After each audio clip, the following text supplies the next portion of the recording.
Karma. Ito ay isang South Korean television series na ipinalabas noong April 2025.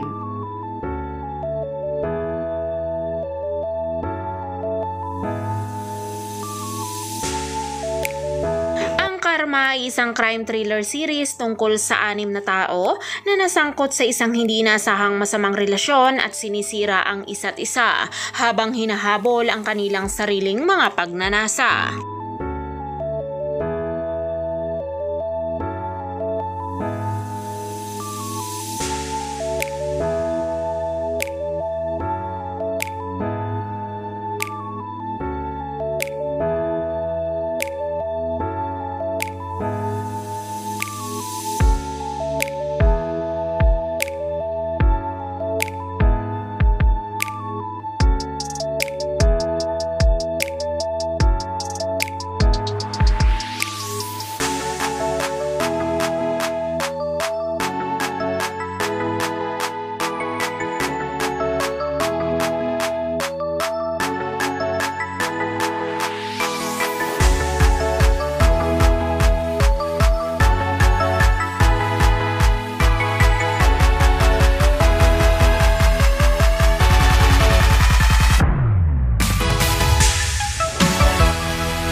Karma ay binubuo lang ito ng 6 na episodes at ipinalabas na ito sa Netflix noong April 4, 2025.